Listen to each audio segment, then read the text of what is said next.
భద్రం be careful brother. భర్త కమారుకు bachelor అని ఓ సినీ కవి రాస్తే అప్పట్లో ఫ్రెండ్స్ ఎవరైనా పెళ్లి చేసుకుంటామంటే మిగతా ఫ్రెండ్స్ అంతా ఈ పాటే పాడి ఆట పట్టించేవాళ్ళు. ఎందుకంటే ఇన్ని రోజులు తమతో షికార్లు తిరిగి జల్సాలు చేసి ఇప్పుడు నువ్వు పెళ్లి చేసుకుంటే నీ భార్య నిన్ను గడప దాటనివ్వదు, మా పరిస్థితి ఏంటి అని మిగతా బ్యాచులర్స్ అనేవాళ్ళు. అయితే ఈ ట్రెండ్ ఇప్పటికీ ఉంది. ఫ్రెండ్ పెళ్ళి అనగానే అందరూ సంతోషిస్తారు.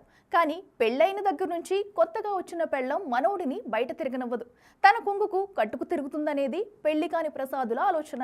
అయితే తమిళనాడు రాష్ట్రంలో ఓ ఫ్రెండ్స్ గ్యాంగ్లో ఒకరి పెళ్లి కుదిరింది. ఇన్ని రోజులు తమతో తిరిగిన ఆ ఫ్రెండ్ ఇక షికార్లకు రాడు అని గ్రహించిన మిగతా ఫ్రెండ్స్ ఏకంగా పెళ్లి కూతురుకు కండిషన్ పెట్టారు.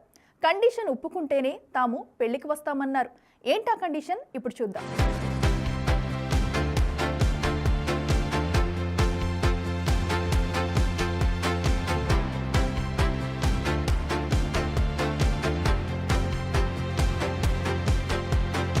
తమిళనాడు రాష్ట్రంలోని మైలాడుదురై జిల్లా సిర్గాలి సమీప తెన్పాడికి చెందిన మత్తుకుమార్కు కురంజిపాడికి చెందిన పవిత్రతో సోమవారం వివాహం నిశ్చయించారు. పెళ్లి ఏర్పాట్లన్నీ ఘనంగా చేశారు.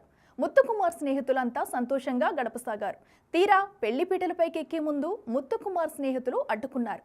వధువు దగ్గరకు వెళ్లి పెళ్లైన తర్వాత కూడా నీ భర్తకు పూర్తి స్వేచ్ఛనివ్వాలి, ఎప్పటి మాదిరిగానే మాతో షికార్లకు పంపించాలి, పార్టీలకు వెళ్ళనివ్వాలి, బ్యాచులర్ లైఫ్లో ఎలా ఎంజాయ్ చేశాడో అలాగే ఉంచాలి అని బాండ్ పేపర్పై రాసిస్తానే పెళ్లి జరగనిస్తాం, లేదంటే మేము ఇక్కడి నుంచి వెళ్ళిపోతామని కండిషన్ పెట్టారట.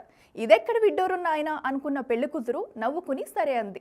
వెంటనే 100 బాండ్ పేపర్పై అప్పటికే మ్యాటర్ టైప్ చేయించిన ఆ మిత్రమండలి స్టాంప్ పేపర్పై పెళ్లి కూతురుతో సంతకం చేయించారు. అంతేకాదు అందరి ముందు నా భర్త పెళ్ళైనా సరే పూర్తి స్వేచ్ఛను ఇస్తాను అని ప్రమాణం చేయించారు. అందరూ సంతోషంగా నవ్వుకుంటూ మిగతా కార్యక్రమం పూర్తి చేశారు.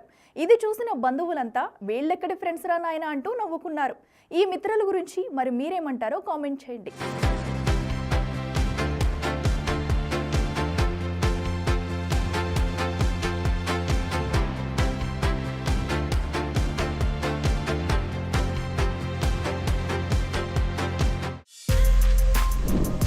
For more videos like this, subscribe Big TV channel.